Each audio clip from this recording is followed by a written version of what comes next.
Para pemirsa TV Allah muliakan, kita lanjutkan kembali pembicaraan kita tentang tema kembali kepada sumber agama.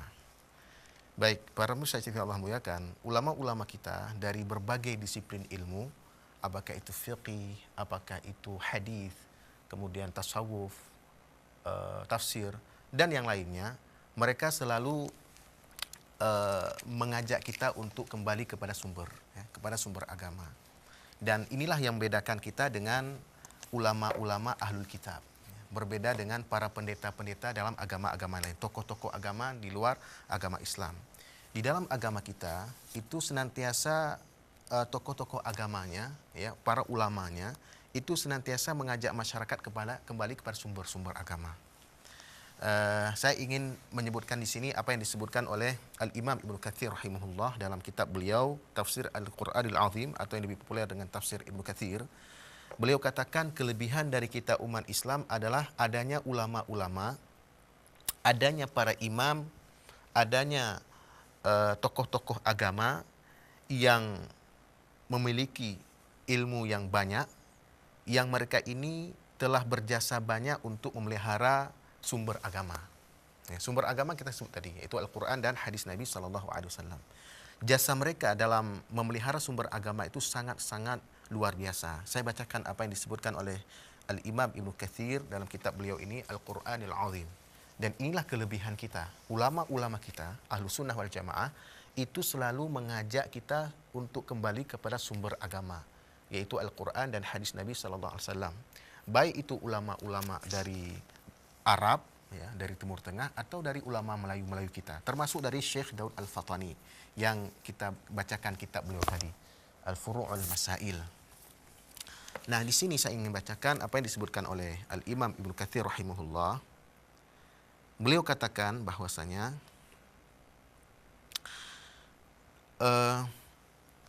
informasi-informasi yang tersebar di kalangan ahlul kitab, ya, umat-umat di luar Islam, ya, itu sumber informasinya itu kadang ada yang tabdil, ada ziyadah, ada nuqsan, ya.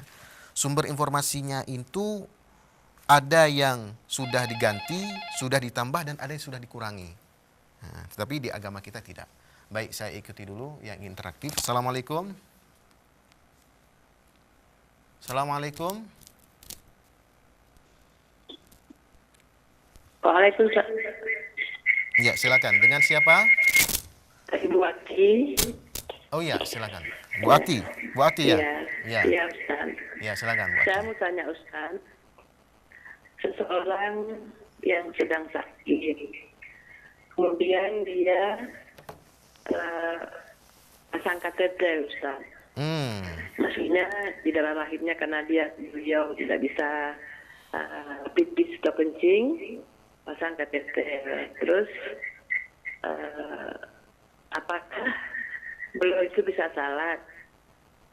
Ini yang kita tanyakan Ustaz. Iya. Tapi tabungnya di bawah Ustaz kan, mengalir. Tapi selama ini beliau itu salat. Iya. Sambil duduk bisa jalan, cuman sementara pipisnya belum bisa keluar, jadi pasang kateter Ustaz. Mungkin ini yang saya sampaikan. Terima kasih atas penjelasannya. Assalamualaikum warahmatullahi wabarakatuh. Waalaikumsalam warahmatullahi wabarakatuh. Baik, saya sebelum saya jawab, saya katakan bahwa saya juga sering, ya, lihat orang-orang yang sakit yang menjaga sholat, ya, yang tetap sholat meskipun punya keterbatasan seperti yang disebut oleh Bu Ati tadi, ya. Ya, beliau ada orang yang dikateter, ya, yang tidak bisa kencing secara biasa, ya, di kamar mandi, tapi melalui selang itu. Tapi beliau tetap menjaga sholat, ya. Wallahu a'lam bishawab. Bagaimana hukumnya? Ya, wallahu a'lam, saya juga tidak tahu persis hukumnya bagaimana. Karena dalam agama ini kita harus hati-hati, ya. Tidak boleh sembarangan menyampaikan apa yang menurut pendapat kita betul atau tidak, itu harus semua berdasar, ya, harus kepada sumber agama. Tapi apa yang dilakukan oleh kaum muslimin, muslimat yang menjaga sholat seperti itu satu langkah yang luar biasa, ya. Jadi kita untuk kehati-hatian sholat dulu, sholat seperti biasa. Kemudian bagaimana kemudian secara hukumnya, apakah solat yang dilakukan itu sah atau tidak, itu perlu ada kajian hukumnya. Wallahu a'lam bishawab. Saya coba cari informasinya nih, Bu Ati. Ada beberapa pertanyaan tadi yang belum bisa saya jawab, tapi saya akan coba cari jawabannya dalam pertemuan Ustadz menjawab yang akan datang, atau insya Allah besok lah ya, saya bisa tampil besok, saya akan coba cari jawabannya. Tapi apa yang beliau tanyakan ini sangat prinsip ya, bagi seorang muslim yang sakit, yang tidak bisa mengerjakan sholat seperti biasa, maka dia selayaknya tidak meninggalkan sholat ya. Tidak boleh memang meninggalkan sholat, sholat harus dilakukan dalam kondisi bagaimanapun. Tetapi apakah syarat-syarat sholatnya terpenuhi atau tidak, maka ini harus dilihat dari kitab-kitab fiqih yang ada. Baik, ini pertanyaan luar biasa dari Bu Ati di Aceh Besar. Saya coba jawab nanti pada pertemuan berikutnya, insya Allah besok lah ya, hari Jumat saya akan coba cari jawabannya dulu ya. Jadi saya harus yakin, tidak boleh kemudian ragu-ragu menjawab. Baik, di sini para pemirsa Aceh TV Allah muliakan, bagi para pemirsa yang interaktif silakan saja ya. Ada pertanyaan saya jawab langsung, yang tidak saya jawab saya tunda ya, saya tunda dan saya jawab dalam pertemuan yang berikutnya. Di sini saya akan sebutkan apa yang tadi disebutkan oleh Al-Imam Ibnu Katsir rahimahullah. Beda antara ulama-ulama kita, ya, ulama Islam, ya, tokoh-tokoh Islam dengan tokoh-tokoh di luar Islam, agama-agama lain. Ya. Bedanya adalah bahwa tokoh-tokoh agama kita, ya, para ulama, para ustadz, para kiai, para habib, mereka itulah orang-orang yang memelihara sumber agama ini, memelihara Al-Quran dan hadis Nabi SAW. Apakah mereka itu berasal dari Timur Tengah? Ya, apakah dari Arab, dari Yaman, dari Mesir, atau dari manapun, termasuk dari Melayu kita, ulama-ulama Melayu kita. Nah, ciri khas mereka adalah mereka menjaga sumber agama ini, agar sumber agama ini benar-benar murni seperti yang diajarkan Nabi SAW. Nah, di sini disebutkan oleh Al-Imam Ibnu Katsir, beda dengan sumber-sumber agama di luar Islam. Bahwa sumber-sumber agama di luar Islam, apakah kitab Taurat, kitab Injil, atau kitab-kitab yang lain yang dimiliki oleh agama-agama itu, maka kata beliau, la takadu takhlu min tabdilin wa ziyadatin wa nuqsan. Ya. Jadi tidak terlepas dari adanya pergantian, adanya penambahan dan pengurangan.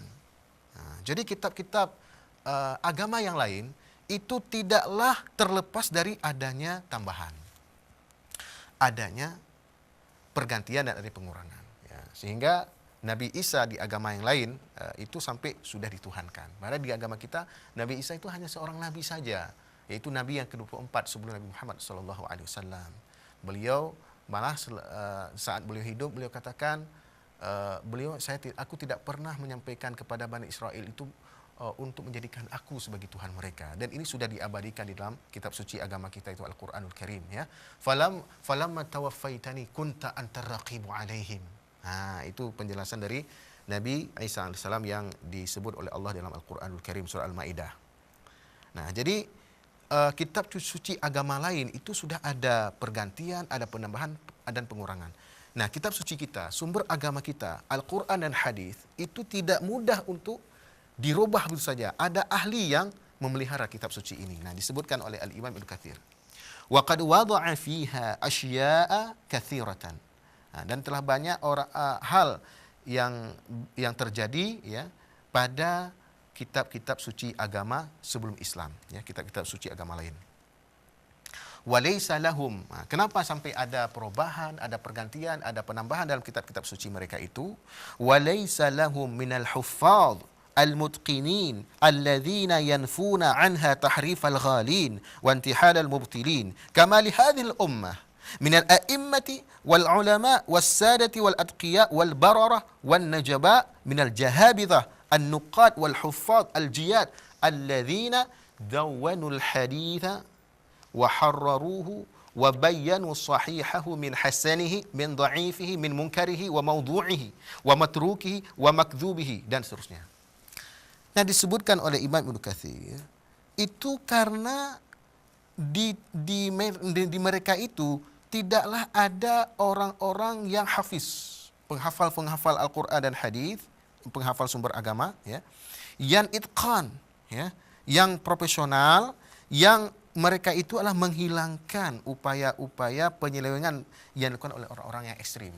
Jadi orang-orang yang ekstrim yang ada di agama-agama selain Islam, itu mudah saja untuk memasukkan ajaran-ajaran mereka ke dalam sumber agama mereka.